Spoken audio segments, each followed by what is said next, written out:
आप सभी दर्शकों का बहुत बहुत स्वागत है। कल गोरखपुर समारोह का समापन हो गया, जिसमें स्थानीय कलाकारों ने अपना मंचन किया। उद्यमी और सामाजिक से जुड़े सभी लोग उसमें सम्मिलित हुए। आखिरकार समापन समारोह मुख्यमंत्री योगी आदित्यनाथ के कर कमलों द्वारा ही हुआ। उन्होंने कल उत्तर प्रदेश के सबसे ऊंचे तिरंगे को लहराया और उन्होंने ये भी कहा कि हमारी कर्मनिष्ठा ही थी जिसकी वजह से हम कोरोना पे अपनी बाजी जीत सके। उन्होंने उत्तर प्रदेश की जनता से ये भी कहा कि मकर संक्रांति के बाद वैक्सीनेशन की तैयारी शुरू होगी और आने वाले समय में बहुत जल्दी ही गोरखपुर से भी वायु यात्रा शुरू हो जाएगी। आइए आपको सीधे लिए चलते हैं गोरखपुर समापन समारोह में।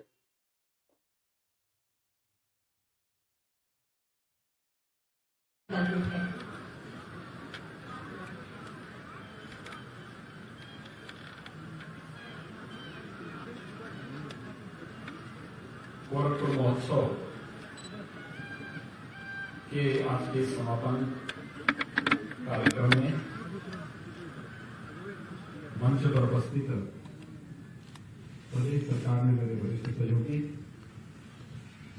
सूक्ष्म लघु मध्यम और निर्यात प्रोत्साहन एवं खादी एवं ग्रामोद्योग विभाग के मंत्री श्री सिद्धार्थनाथ सिंह जी, प्रदेश के पर्यटन, संस्कृति और धर्मार्थ कार्य विभाग के मंत्री डॉक्टर नीलकंठ तिवारी जी,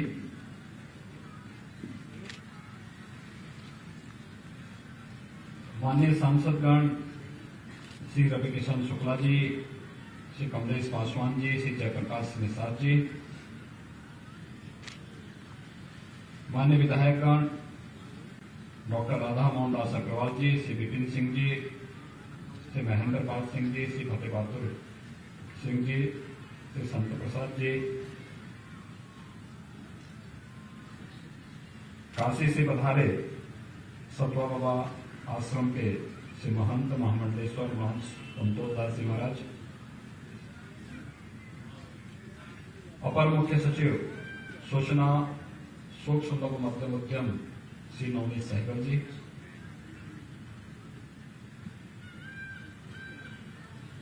गोरखपुर महोत्सव आयोजन समिति के सभी पदाधिकारीगण, गोरखपुर के मंडलायुक्त, पुलिस महानिरीक्षक, जिलाधिकारी, वरिष्ठ पुलिस अधीक्षक समेत टीम के सभी सदस्यगण, गोरखपुर रत्न से सम्मानित होने वाली सभी विभूतियां और इस पूरे कार्यक्रम में प्रतिभाग करने वाले सभी महानुभावों को मैं मकर संक्रांति की हार्दिक बधाई देता हूं। आप सबके प्रति मैं अपनी शुभकामनाएं व्यक्त करता हूं। जब गोरखपुर महोत्सव के बारे में जानकारी मिली तो दोनों प्रकार की प्रतिक्रियाएं थी। कुछ लोगों का कहना था नहीं मनाया जाना चाहिए था, कुछ कह रहे थे मनाया जाना चाहिए। और मुझे लगता है कि गोरखपुर महोत्सव का आयोजन होना, कल मकर संक्रांति का आयोजन होना और 16 जनवरी से प्रदेश के अंदर और देश के अंदर प्रधानमंत्री मोदी जी के मार्गदर्शन में, उनके आशीर्वाद से कोरोना के खिलाफ जो देश की लड़ाई है उसमें अंतिम प्रहार कोरोना वैक्सीन के साथ ही 16 जनवरी से हम लोग प्रारंभ करने जा रहे हैं। वास्तव में किसी आपदा से कैसे लड़ा जाना चाहिए,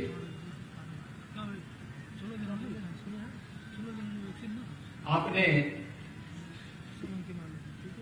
पिछला वर्ष का लगभग 3/4 भाग, या अगर मैं कहूं कि 80% जो भाग था पूरे वर्ष का, वह कोरोना से लड़ते हुए, जूझते हुए, बचते हुए व्यतीत किया। लेकिन वर्ष 2021 का पूर्वार्ध हम लोगों को एक शुभ समाचार लेकर के आया है कि हम कोरोना के खिलाफ प्रधानमंत्री मोदी जी के नेतृत्व में, उनके मार्गदर्शन में जिस लड़ाई को मार्च 2020 में हम लोगों ने प्रारंभ किया था, सफलतापूर्वक कोरोना प्रबंधन के कार्यक्रमों को आगे बढ़ाते हुए, एक एक नागरिक के जीवन को बचाते हुए, उनकी आजीविका को भी बचाने और नए नए अवसर प्रदान करने का कार्य तो किया ही गया, लेकिन साथ साथ कोरोना चेन आने वाले समय में फिर से एक महामारी का रूप न लेने पाए, इसको ब्रेक करने के लिए वैक्सीनेशन का जो कार्यक्रम प्रारंभ हो रहा है, इस वैक्सीनेशन की खबर मुझे लगता है कि हर एक नागरिक के लिए प्रसन्नता करने वाला क्षण है। और मकर संक्रांति के तत्काल बाद एक कार्यक्रम होगा। मैं इसके लिए प्रधानमंत्री मोदी जी का अभिनंदन करता हूं, देश के वैज्ञानिकों को बधाई देता हूं और आप सबका आह्वान करूंगा कि अपने बारी का इंतजार करें। ये मान के चलिए कि हम लोगों ने पिछले 10 महीनों के दौरान जो संयम, जो अनुशासन और जिस मर्यादा का पालन किया है, ये अनुशासन और ये मर्यादा ही कोरोना पर हमारी विजय का सबसे बड़ा राज है। हम जितने भी सकारात्मक ढंग से आगे बढ़ रहे हैं, जितनी रचनात्मक ऊर्जा हम लोक कल्याण के अभियान में लगा रहे हैं, उसी का परिणाम है। और जब खुशखबरी आती है तो महोत्सव जैसा अवसर होता ही है। गोरखपुर महोत्सव उस खुशखबरी का ही एक पहली मंजिल है, जिसको आयोजन करने का श्रेय गोरखपुर के प्रशासन को प्राप्त होता है। इन्होंने यहाँ के जनप्रतिनिधियों के साथ मिलकर के, पता नहीं और लोगों को इंतजार रहा होगा न रहेगा, लेकिन रवि किशन जी को प्रसन्नता जरूर हुई होगी इस महोत्सव के कार्यक्रम से। इसलिए महोत्सव के इस कार्यक्रम के साथ इस भीषण शीतलहरी में इतनी बड़ी संख्या में आप सब कोविड-19 के प्रोटोकॉल का पालन करते हुए उपस्थित हुए हैं। मैं सबसे पहले आप सबका भी हृदय से अभिनंदन करता हूं। आप सबको मकर संक्रांति की अपनी बधाई देता हूं, शुभकामनाएं देता हूं। वास्तव में जीवन निराशा का नाम नहीं है, हताशा का नाम भी नहीं है और पलायन का नाम भी नहीं है। जीवन तो उत्साह का नाम है, उमंग का नाम है, लेकिन जीवन में अनुशासन और मर्यादा भी होनी चाहिए। इस महोत्सव ने एक बार फिर से इसे साबित किया है। अनेक कार्यक्रम हुए, विगत वर्ष तक 3 दिनों तक ये महोत्सव चलता था। मैंने कहा महोत्सव होने चाहिए, लेकिन महोत्सव 2 दिन का ही हो, लेकिन 2 दिन का महोत्सव जरूर करिए, क्योंकि ये हमारे लिए आगे के रास्ते खोल रहा है। आपने देखा होगा कोरोना कालखंड में एकदम लॉकडाउन था, बाद में मार्केट भी बंद रहे कई दिनों तक, फिर सप्ताह में 1 दिन 2 दिन खोलने की बात आई, फिर ये हुआ कि एक निश्चित समय को खोलना है। कभी दिन का कर्फ्यू, कभी रात्रि का कर्फ्यू, कभी एक मार्केट बंद, कभी दूसरी मार्केट बंद, और अंत में ये रहा कि नहीं, अब तो सब कुछ खोल ही देना चाहिए, अब कोरोना से कायदे से लड़ लेते हैं। और उसका परिणाम रहा कि हम लोगों का आंकलन एकदम सही था। हम लोग डरेंगे तो कोरोना पीछे पीछे आएगा। हम लोग अनुशासित ढंग से प्रोटोकॉल का पालन करते हुए इससे लड़ेंगे तो कोरोना परास्त होगा, और यही हुआ देश के अंदर भी और प्रदेश के अंदर भी। बहुत बड़ा काम किया है आप लोगों ने, बड़ी संयम का परिचय दिया, बड़े सब्र का परिचय दिया, और उस संयम और सब्र के कारण आज हम लोग सफलतापूर्वक इस लड़ाई को आगे बढ़ा रहे हैं। गोरखपुर और पूर्वांचल विकास की एक नई ऊंचाइयों को छू रहा है। आजादी के बाद प्रधानमंत्री मोदी जी के मार्गदर्शन, उनका सानिध्य से एक नई ऊंचाइयां दिया। आज गोरखपुर में 1990 में बंद पड़ चुका खाद कारखाना इस 21 में फिर से धुआं उगलता हुआ दिखाई देगा।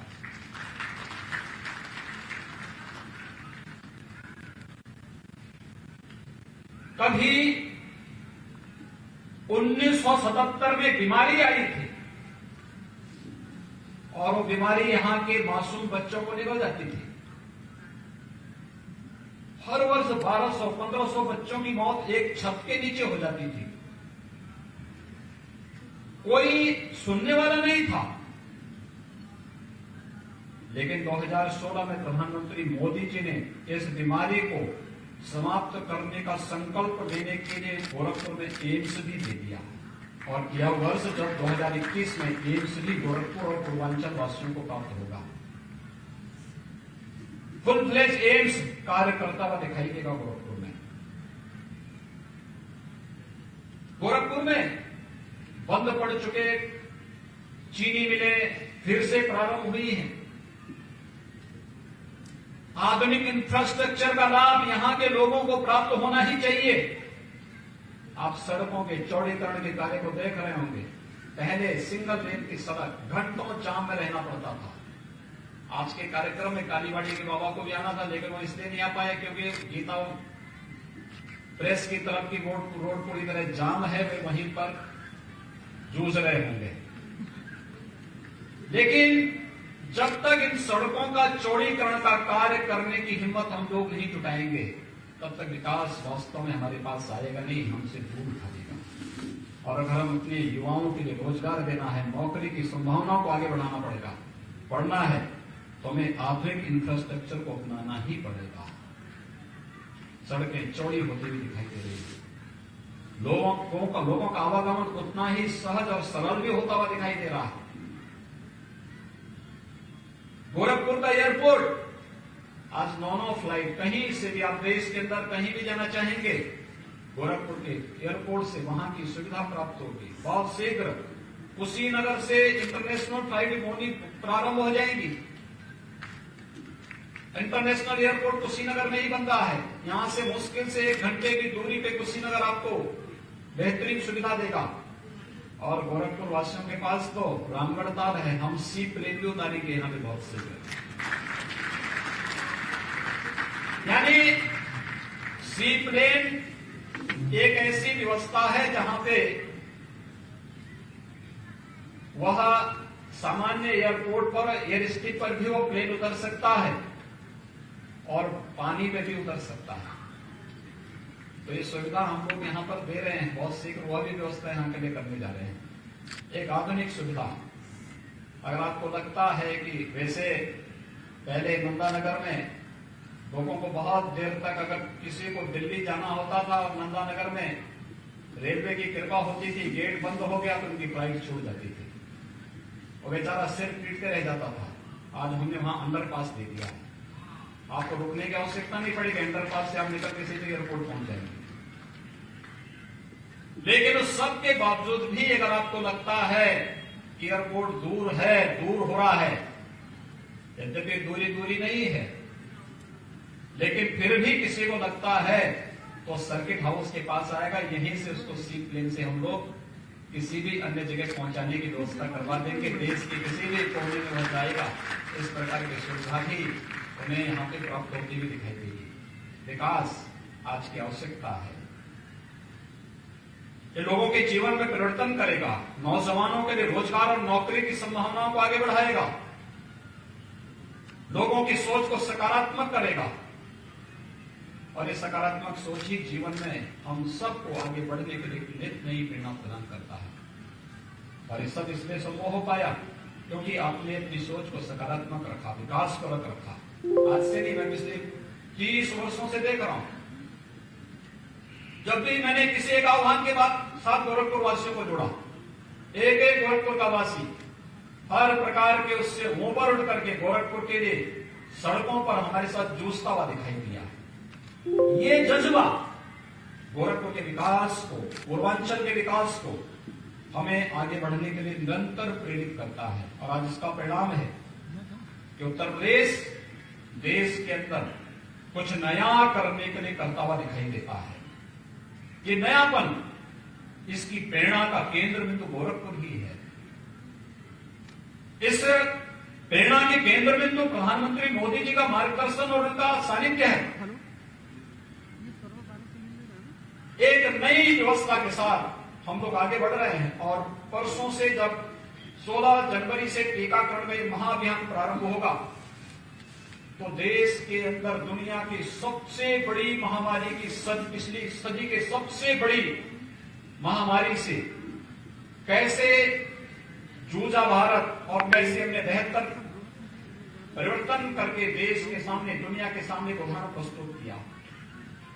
भाइयों बहनों, यह अपने आप में एक मिसाल हो सकती है, लेकिन हमें आगे भी बचाव और सावधानी बरतते हुए इस कार्यक्रम को आगे बढ़ाना है। 2021 हमारे लिए बहुत महत्वपूर्ण है। 4 फरवरी 1922 में चोरी चोरा की ऐतिहासिक घटना घटित हुई थी। देश की आजादी की लड़ाई को इसने एक नया मोड़ दिया था। चोरी चोरा महोत्सव के कार्यक्रम को भी हमें आगे बढ़ाना है। पूरे प्रदेश के अंदर हर शहीद स्मारक पर कुछ न कुछ कार्यक्रम होंगे। हर एक स्तर पर हम लोग कुछ न कुछ नयापन देने का प्रयास करेंगे। अपने शहीदों को, अपने पूर्वजों का स्मरण करेंगे। मातृभूमि के लिए अपना सर्वस्व न्यौछावर करने वाले उन महापुरुषों के प्रति अपनी श्रद्धा और अपने समर्पण को व्यक्त करने के लिए सभी कार्यक्रम प्रदेश के अंदर चोरी चोरा से प्रारंभ करके प्रदेश के हर शहीद स्मारक पर इन कार्यक्रमों के आयोजनों को हमें जोड़ना है। इसके लिए व्यापक कार्य योजना राज्य स्तर पर भी बन रही है, जनपद स्तर पर भी तैयार हो रही है और हर एक स्तर पर इन कार्यक्रमों को बनाने के साथ ही आजादी की लड़ाई में जूझने वाले उन सभी महापुरुषों के का पुनः स्मरण हमारी आने वाली पीढ़ियां कर सके, उन्हें पाठ्यक्रम का हिस्सा भी बनाया जाएगा। जिन्हें जानबूझ करके पाठ्यक्रमों से हटाने का अब तक प्रयास हुआ है, इस शरारतपूर्ण प्रयास को बेनकाब करते हुए हम अपने उन महापुरुषों को फिर से ससम्मान स्कूल कॉलेजेस के पाठ्यक्रम का हिस्सा भी बनाएंगे। ये सभी कार्यक्रम हमारे 2021 में प्रारंभ होने जा रहे हैं और गोरखपुर का मनोरंजन और ज्ञानवर्धन के लिए गोरखपुर का जू भी 2021 में ही प्रारंभ हो जाएगा। बर्ड फ्लू का भी खतरा नहीं दिखाई देता तो हम लोग अब तक कई जानवरों को वहां लेके आ गए होते और बहुत सारे ऐसे भी जीव हैं जिनको तो जू में ही रखना आवश्यक है। तो देश की सुरक्षा के लिए खतरा बन रहे हैं, उनको जू में रखना ही आवश्यक होगा और वह भी एक नई तैयारी हम लोग करने जा रहे हैं। गोरखपुर का जू प्रदेश का सबसे खूबसूरत जू में से एक बनने जा रहा है। आप जाएंगे परिवार के साथ मनोरंजन के लिए जाइए, वो रामगढ़ ताल के साथ ही पूरे दिन भर के लिए एक नई व्यवस्था हम लोगों ने थाना भी दे दिया है सुरक्षा के लिए। रामगढ़ ताल के किनारे एक थाना भी होगा, सुरक्षा की पुख्ता व्यवस्था करेंगे। यहाँ पे ऑडिटोरियम भी देंगे। हमारा प्रयास होगा इस बार हम लोगों को इतनी भीषण ठंडी में बाहर पंडाल लगा करके कार्यक्रम करना पड़ा। अगले वर्ष तक ऑडिटोरियम भी हम आपको एक अच्छा ऑडिटोरियम देने जा रहे हैं। हम लोग इसी सड़क पर यहीं के बगल में ही है बहुत आधुनिक ऑडिटोरियम। सांस्कृतिक कार्यक्रमों के साथ साथ गोरखपुर के विकास, पूर्वांचल के विकास की रूपरेखा उस ऑडिटोरियम के माध्यम से, वहां पे बने कॉन्फ्रेंस हॉल जो है उन सब के माध्यम से इस कार्यक्रम को हम आगे बढ़ाने का कार्य करेंगे। हर एक स्तर पर विकास की इस प्रक्रिया को नए सिरे से रेखांकित करने का जो प्रयास हुआ है, इसके साथ सकारात्मक रूप से हम सबका जुड़ाव होना चाहिए। ये महोत्सव उसी का हिस्सा है। गोरखपुर गौरव से आज बहुत कुछ हमारी विभूतियों को सम्मानित किया गया, जिन्होंने गोरखपुर का नाम अलग अलग फील्ड में देश के सामने, राज्य में, प्रदेश में और दुनिया के सामने रखने का प्रयास किया। व्यक्ति का प्रयास सकारात्मक होना चाहिए। ये सकारात्मक प्रयास इस बात को प्रदर्शित करेगा कि हां, मैं भी इस विकास का, मैं भी इस कार्यक्रम का हिस्सा हूं। और ये सकारात्मक प्रयास ही निरंतर हमें एक नित नई प्रेरणा प्रदान करता है। और ये जो कार्यक्रम आगे बढ़े हैं, इन महानुभावों का सम्मान उसी का ही हिस्सा है। देश अलग अलग फील्ड में बहुत नाम थे, कुछ लोगों को इस बार सम्मान किया गया, कुछ लोगों को अगली बार सम्मान होगा। मैंने इस बारे में प्रशासन से कहा, एक सूची तैयार करिए और गोरखपुर गौरव के नाम पे 5-7-10 ऐसे लोगों को हर वर्ष चिन्हित करिए, अलग अलग फील्ड में। किसी ने कृषि के क्षेत्र में, किसी ने स्पोर्ट्स के क्षेत्र में, किसी ने रोजगार के क्षेत्र में, किसी ने यहाँ पे उद्यम स्थापित करने में, किसी ने कला के क्षेत्र में, किसी ने संस्कृति के क्षेत्र में, किसी ने विज्ञान के क्षेत्र में, किसी ने शिक्षा के क्षेत्र में। जीवन के जिस भी फील्ड में जिसमें देश के अंदर लोक मंगल की कामना जिसके माध्यम से जागृत हो सकती हो, लोक मंगल और लोक कल्याण का मार्ग जहां से प्रशस्त हो सकता हो, ऐसे जिस भी फील्ड में जिसने काम किया है, ऐसी महान विभूतियों को हम लोगों को हमें करना चाहिए। अलग अलग फील्ड में, किसी ने पत्रकारिता के क्षेत्र में किया होगा, किसी ने वकालत के क्षेत्र में काम किया होगा, वह भी तो लोक कल्याण के ही माध्यम है। किसी ने जन सेवा के क्षेत्र में किया होगा, किसी ने और भी अन्य अलग अलग फील्ड है। इन सभी फील्ड में आप चिन्हित करिए, आवश्यक नहीं कि सबको एक ही बार में हम लोग करें, लेकिन अलग अलग बार, और फिर इनकी सूची बनाइए, इनके सुझाव मांगिए। जब आप उनको मंच पे लाते हैं तो उनका परिचय भी दीजिए, केवल नाम ही मत बताइए, ये भी बताइए किस फील्ड की विभूति है, क्या इन्होंने काम किया है। उनका परिचय भी वहां पर दिया जाना चाहिए, जिससे जनता जनार्दन को जानकारी मिल सके और बहुत सारी नई आने वाली पीढ़ी को इससे प्रेरणा भी प्राप्त होकर के वे भी उसके अनुरूप बनने का कार्य कर सकें। यह एक नया प्रयास प्रारंभ हुआ है और मुझे बहुत प्रसन्नता है कि इस बार प्रशासन ने अपने स्तर पर यहाँ पर कुछ सूची तैयार की। अन्य लोगों को एक क्रम का हिस्सा बनना चाहिए। हम लोग 24 जनवरी को उत्तर प्रदेश के स्थापना दिवस का कार्यक्रम भी मना रहे हैं। 1950 में उत्तर प्रदेश की स्थापना के कार्यक्रम को जब आगे बढ़ाया गया था, नोटिफिकेशन जारी हुआ था, उसके बाद से लेकर के उत्तर प्रदेश स्थापना दिवस का कार्यक्रम कभी नहीं मनाया गया।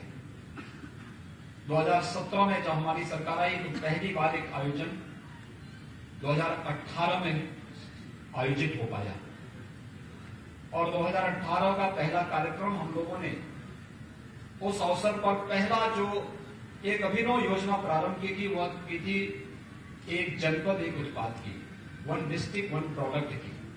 आज आप देख रहे होंगे देश के अंदर सबसे लोकप्रिय योजना है ये 1 डिस्ट्रिक्ट 1 प्रोडक्ट की योजना। यूनियन बजट में उसके लिए आदरणीय प्रधानमंत्री जी ने यूनियन बजट को भी उसका पार्ट बनाया, यूनियन बजट में भी उसके लिए व्यवस्था की है। और आत्मनिर्भर भारत का आधार भी कोई बन रहा है तो वह एक जनपद एक उत्पाद की, यानी वोकल फॉर लोकल, ये इसी उसका आधार ही वही है। ये हमें किस रूप में आत्मनिर्भर बनना है, इसके एक प्रदर्शन है। और उसकी एक छोटी सी बात जो मैं आपको बताना चाहता हूं, दीपावली के एक दिन पहले मैं लखनऊ में था। लखनऊ में सूक्ष्म लघु मध्यम उद्यम विभाग ने एक प्रदर्शनी लगाई थी 1 डिस्ट्रिक्ट 1 प्रोडक्ट की, जिसमें गोरखपुर का टेराकोटा भी था। और गोरखपुर के इस टेराकोटा के जो वहां पे हस्तशिल्पी गए हुए थे, तो मैंने इच्छा व्यक्त की, मुझे वहां से अयोध्या जाना था, तो मैंने लखनऊ से मैंने कहा भी 2 हस्तशिल्पी आए हुए हैं, इन लोगों के एक बात बनाया, मुख्यमंत्री आवास में मैंने उनको आमंत्रित किया। तो औरंगाबाद का ही वो कलाकार हस्तशिल्पी था। तो मैंने उसको कहा, मैंने तो हिचकते हुए पूछा, मैंने कहा कोरोना काल है, पता नहीं बिक्री हुई कि नहीं हुई, मैं पूछूंगा बेचारे को, कहीं ऐसी ना हो कि नाराजगी हो जाए। तो मैंने उससे पूछा, मैंने कहा क्या कुछ बिक्री भी हुई है प्रदर्शनी में आपकी? उसने कहा साहब इसी के लिए तो मैं धन्यवाद देने के लिए आया हूं। उसने मुझे बताया, उसने कहा कि 3 दिन में मेरी 8 लाख रुपए की बिक्री भी है, यानी टेराकोटा का सामान 8 लाख का बिका है उसका प्रदर्शनी। आप सोचिए, गोरखपुर के एक छोटे से गांव, जो लोग गुलरिया बाजार में गए होंगे, गुलरिया बाजार के पश्चिम की तरफ वो गांव पड़ता है, जो कि गोरखपुर संसदीय क्षेत्र का मैं सांसद था। उस गांव में मैं जाता रहता, तो उधर से होते हुए निकलता था, तो मैं देखता था। अब आप सोचिए कि एक गांव से निकला हुआ हस्तशिल्पी, और ऐसे दर्जनों हस्तशिल्पी हैं गोरखपुर में टेराकोटा के क्षेत्र में जिन्होंने काम किया। आपने देखा होगा इस बार दीपावली के अवसर पर, इस बार की दीपावली बहुत विशिष्ट थी। कोरोना था, लेकिन तब भी लोगों ने खूब उत्सव और उमंग के साथ दीपावली मनाई थी। और ये अलग नयापन में क्यों आया था? क्योंकि कई दशकों के बाद दीपावली में दीपक भी और लक्ष्मी गणेश जी की प्रतिमा भी चीन से नहीं आया था, भारत के ही कारीगरों ने जो बनाया था, उसने इस दीपावली के उत्सव को बहुत उमंग और उत्साह से भर दिया था। ये उमंग और उत्साह के साथ प्रधानमंत्री जी का वोकल फॉर लोकल के इस संकल्प के साथ हम सबको जोड़ता है। आत्मनिर्भर भारत की परिकल्पना को साकार करता हुआ यह दृश्य एक जनपद एक उत्पाद के माध्यम से हम लोग आगे बढ़ाने का कार्य कर रहे हैं। बहुत कुछ है यहाँ पे, रेडीमेड गारमेंट्स का हब बनने की क्षमता है। प्रयास तो करें, एक एक को आगे आना पड़ेगा। हम लोग तो यहाँ पे 2008-9 में एक टेक्सटाइल पार्क को स्वीकृत करवा दिए थे, आगे योजना बन नहीं पाई। विकास के मार्ग में बाधक नहीं, बल्कि हमें उसमें सहभागी बनना पड़ेगी, और सहभागी बनकर के उस कार्यक्रम को सफलता की नई ऊंचाइयों तक पहुंचाना चाहिए। याद रखना, जब व्यक्ति सकारात्मक दृष्टिकोण रखता है, मैं और मेरे से ऊपर उठ करके काबू करता है, तो वह सकारात्मक दृष्टिकोण उसके स्वयं के लिए भी बहुत अनुकूल हो जाता है, और समाज और राष्ट्र तो पूरा उसका लाभ उठाता ही उठाता है।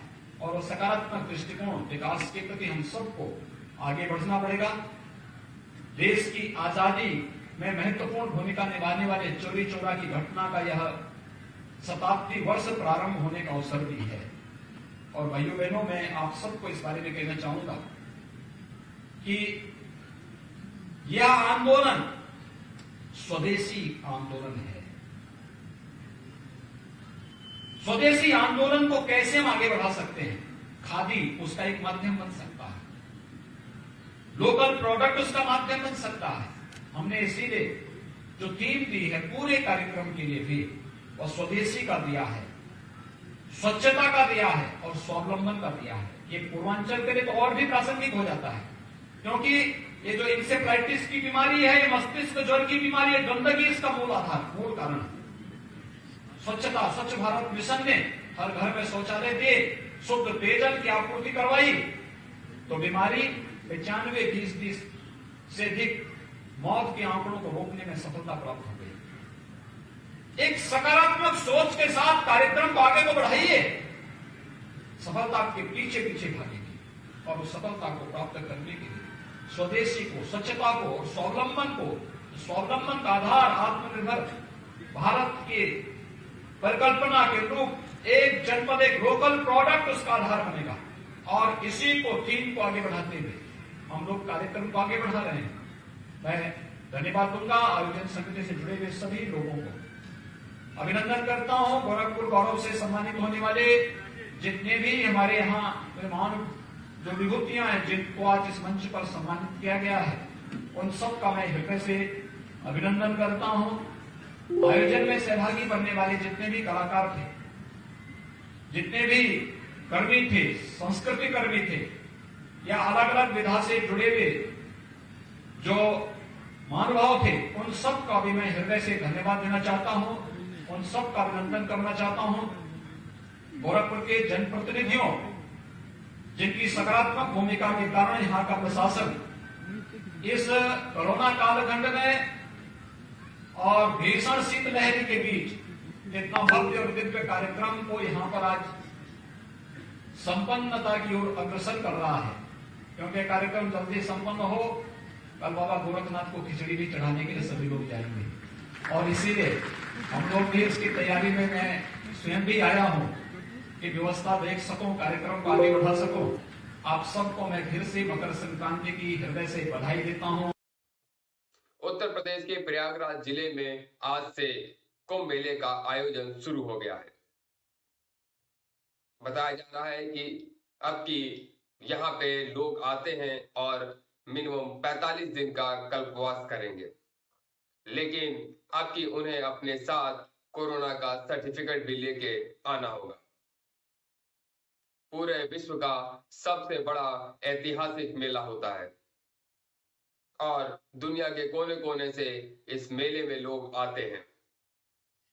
लोगों की अभूतपूर्व श्रद्धा देखने को मिलती है ईश्वर के प्रति और सभी गंगा जी में स्नान भी करते हैं।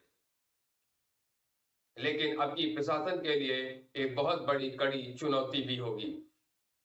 आखिर इतनी संख्या में लोग आते हैं कि उसका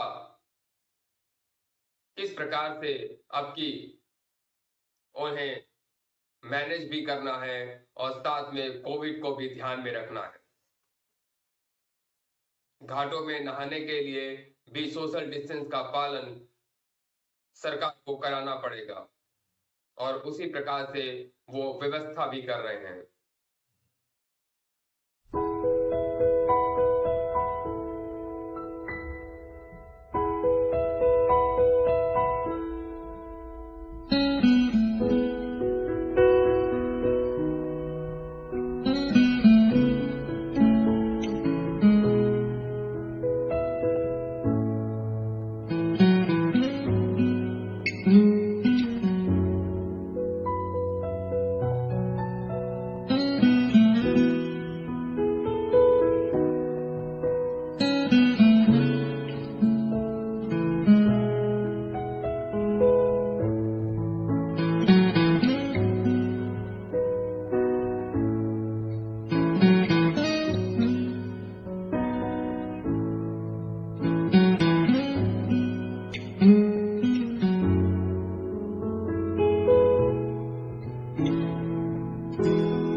आइए सीधे लिए चलते हैं आपको मध्य प्रदेश।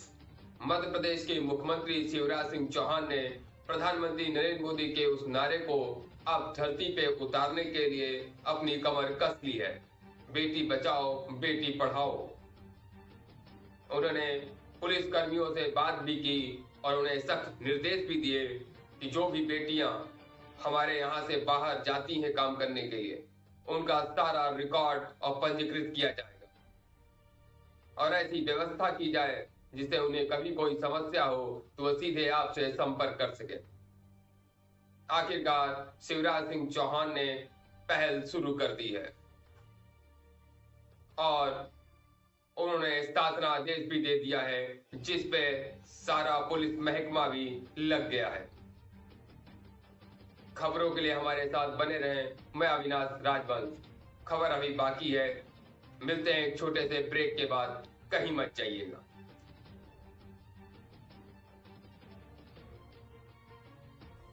मैं पुलिस के मित्रों से कहना चाहता हूं, टीआईओ, एसआईओ, एसओ हो, हेड कांस्टेबल हो, कांस्टेबल हो, सीएसपी, एसडीओपी हो, एसपी हो, ऊपर के अधिकारी हो, ये गुमे हुए सारे बच्चे, एक तो अब गुमे ना, इसकी कोशिश करनी है।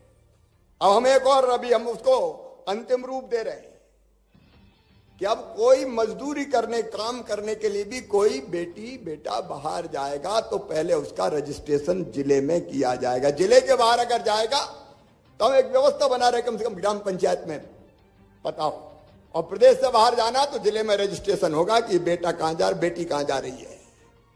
ले गए काम के बहाने और बेटी गायब, मिल ही नहीं रही। ये नहीं चलने देंगे मध्य प्रदेश में। इसलिए गृह मंत्रालय और बाकी मंत्रालय, आप गृह मंत्रालय लीड करेगा, बाकी सारे विभागों को कोऑर्डिनेट करके हम ये व्यवस्था बनाएंगे कि गांव की ग्राम पंचायत में भी पता रहेगा, और प्रदेश से बाहर जा रहे हैं तो जिले में पता रहेगा, उनका नंबर रहेगा, कहां गए, कौन ले गया, ये जानकारी रहेगी।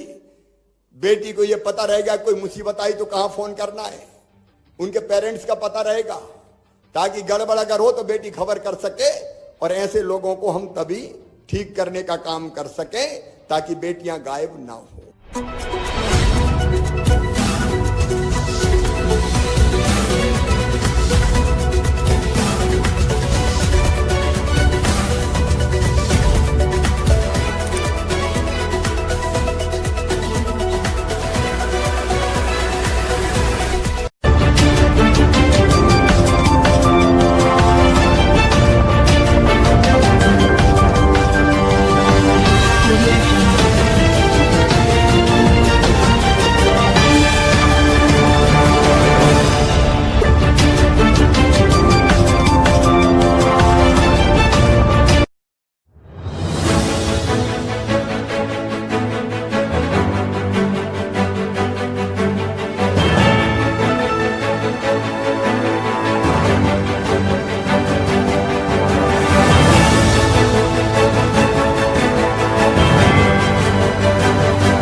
पश्चिम बंगाल से बहुत बड़ी खबर आ रही है। पश्चिम बंगाल के ममता बनर्जी के कैबिनेट में मंत्री सिद्धे कुल्ला चौधरी कृषि कानून के खिलाफ आंदोलन कर रहे थे, और आंदोलन भी इस प्रकार से कि पूरा रास्ता जाम हो गया। जब पब्लिक इसका विरोध करने लगी तो वो उसे डंडे से मारने लगे। आखिरकार ये किस प्रकार का आंदोलन है? ये शर्मसार होने वाली घटना है। आखिरकार एक मंत्री को क्या इस प्रकार की हरकत करनी चाहिए? पूर्व वर्धमान में गलसी में सिद्धे कुल्ला चौधरी विरोध कर रहे थे किसान कानून का।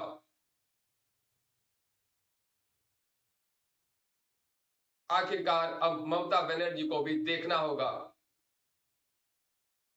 कि इस प्रकार की जो घटना उनके मंत्री कर रहे हैं, उनकी सभी के साथ साथ वो देश की मर्यादा के साथ भी खेल रहे हैं।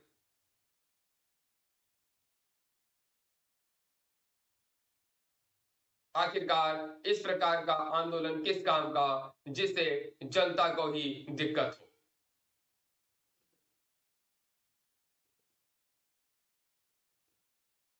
खबरों के लिए हमारे साथ बने रहें। मैं अविनाश राजवंश।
मैं और मेरी टीम की तरफ से आप सभी देशवासियों को मकर संक्रांति की हार्दिक बधाइयां।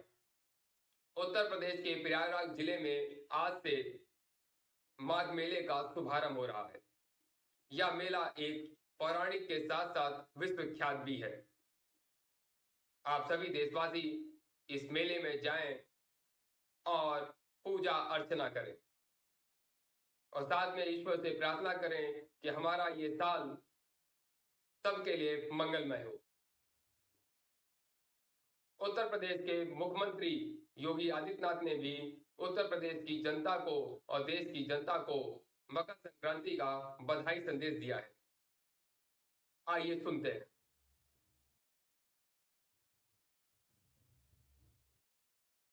मकर संक्रांति का पावन पर्व है। मैं पूरे प्रदेशवासियों को मकर संक्रांति की हार्दिक बधाई और शुभकामनाएं देता हूं। मकर संक्रांति का यह पर्व जगतपिता सूर्य की उपासना का पर्व है और स्वाभाविक रूप से इस चराचर जगत की प्रत्येक घटना भगवान सूर्य से जुड़ी हुई है। देश के अंदर अलग अलग क्षेत्रों में अलग अलग नाम और रूपों में पर्व मनाया जाता है। उत्तर भारत में खिचड़ी संक्रांति के रूप में, दक्षिण भारत में पोंगल के रूप में, पंजाब आदि में लोहड़ी के रूप में, असम आदि में बिहू के रूप में हम इस पर्व को मनाते हैं। बंगाल में, महाराष्ट्र में तिलवा संक्रांति के रूप में भी इसकी मान्यता है। और इस अवसर पर बड़ी संख्या में श्रद्धालुजन पवित्र नदियों में, तालाबों में, सरोवरों में स्नान करके भगवान सूर्य को अर्घ्य दे करके भारत की सनातन धर्म की परंपरा के अनुसार दान आदि की क्रियाओं को संपन्न भी करता है। गोरखपुर में महायोगी भगवान गोरक्षनाथ जी को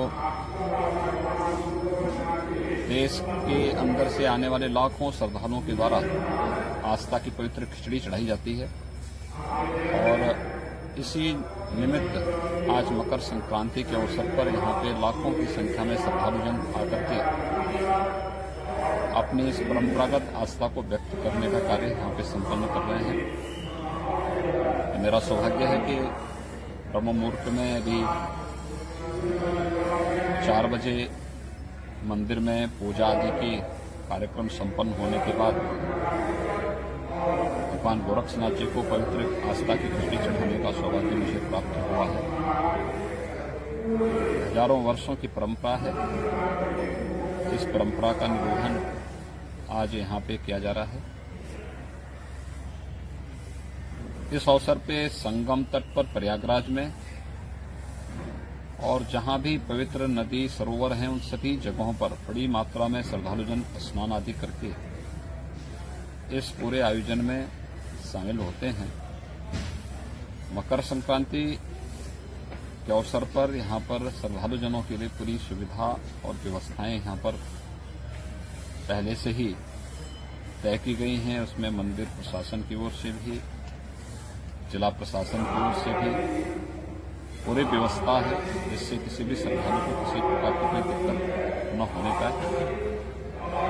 और मकर संक्रांति का यह पर्व हम आनंददायक रूप से मना सकें। ये जगतपिता सूर्य की उपासना का पर्व तो है ही, ये बहुत सारे स्थानों पर किसानों की उमंग और उत्साह का पर्व भी के रूप में भी इसे मनाया जाता है। स्वाभाविक रूप से खिचड़ी का दान इस अवसर पर चढ़ाना इस बात को प्रदर्शित करता है कि हमारा जो अन्नदाता किसान है वह जब अपनी मेहनत से, अपने पुरुषार्थ से खेतों से उत्पन्न करता है तो तदीयमस्तु गोविंद तुभ्यमेव समर्पये के भाव के साथ अपने इष्ट को भी उसका दान स्वरूप देता है। दूसरा, खिचड़ी एक सुपाच्य भोज्य भी है। स्वाभाविक रूप से इस भीषण शीतलहरी के समय में जब व्यक्ति की पाचन क्रिया कहीं प्रभावित होती है तो खिचड़ी एक औषधि के रूप में भी वह व्यक्ति ले सकता है। और आज यह कार्यक्रम यहाँ पर मकर संक्रांति के अवसर पर भगवान गोरक्षनाथ जी को आस्था की पवित्र खिचड़ी चढ़ाने के लिए जो लाखों की संख्या में श्रद्धालुजन आज आए हुए हैं, उन सबको और पूरे प्रदेशवासियों को मैं मकर संक्रांति की हृदय से बधाई देता हूँ, अपनी शुभकामनाएं देता हूँ और विश्वास व्यक्त करता हूँ कि जो भी व्यवस्था बनाई गई है उसका पालन करते हुए सभी श्रद्धालुजन और जहाँ कहीं भी मकर संक्रांति के आयोजन के साथ जुड़े हुए हैं, कोविड-19 के प्रोटोकॉल का पालन करते हुए वह इस पूरी व्यवस्था के साथ अपना सहयोग करेंगे। ये हम सब के लिए प्रसन्नता का विषय है कि विगत 10 महीनों से श्रद्धालुजनों को या प्रदेश और देशवासियों को, दुनिया के तमाम देशों में इस सदी की भीषणतम महामारी कोरोना से जूझते हुए मानवता के सामने जो एक संकट खड़ा हुआ था, आज उस संकट से प्रधानमंत्री मोदी जी के नेतृत्व में देश सफलतापूर्वक उभरा है। प्रदेश में भी कोरोना के केसेस में भारी गिरावट आई है। आज से 2 महीने पहले उत्तर प्रदेश में 68,000 से अधिक एक्टिव केस थे। आज ये संख्या 10,000 से नीचे आ चुकी है। और मकर संक्रांति का उत्सव हमारे लिए उत्साह से कम नहीं कि भारत ने एक साथ 2 वैक्सीन कोरोना से बचाव के लिए लॉन्च की हैं और 16 जनवरी से वैक्सीन भी लग रही है। लेकिन वैक्सीन एक बचाव का उपाय है। हम सबको इस बारे में ध्यान रखना होगा कि जब तक वैक्सीन को एक्टिवेट होने में समय लगेगा, हर एक नागरिक तक पहुंचने में समय लगेगा, सावधानी और सतर्कता इसके लिए बहुत आवश्यक है। हम मकर संक्रांति के इस आयोजन के साथ सहभागी बने, इस आयोजन को हर्षोल्लास के साथ मनाएं, लेकिन 2 गज की दूरी और मास्क जरूरी का पालन जरूर करें, क्योंकि कोरोना से देश की इस लड़ाई को मजबूती से आगे बढ़ाने और सफलतापूर्वक इस आयोजन को संपन्न करने में हमें तभी सफलता प्राप्त होगी। मैं एक बार फिर से मकर संक्रांति के उस अवसर पर पूरे प्रदेशवासियों को हृदय से बधाई देता हूं, अपनी शुभकामनाएं देता हूं और विश्वास व्यक्त करता हूं कि मकर संक्रांति का यह आयोजन उनके जीवन में एक नया उत्साह और उमंग भरेगा, क्योंकि ये मान्यता है कि मकर संक्रांति से सूर्यदेव उत्तरायण भी होते हैं। सनातन धर्म की परंपरा के अनुसार यह एक प्रशस्त और शुभ तिथि मानी जाती है मांगलिक कार्यक्रमों के लिए। तो हर प्रकार के मांगलिक कार्य अब आज से के बाद से शुरू हो जाएंगे। तो ये उस मान्यता के अनुरूप आज की तिथि एक नए उत्साह और उमंग के साथ कई प्रकार की खुशखबरियों के साथ देशवासियों के लिए, प्रदेशवासियों के लिए है। मकर संक्रांति की हार्दिक बधाई और शुभकामनाएं पूरे प्रदेशवासियों के प्रति मैं व्यक्त करता हूं।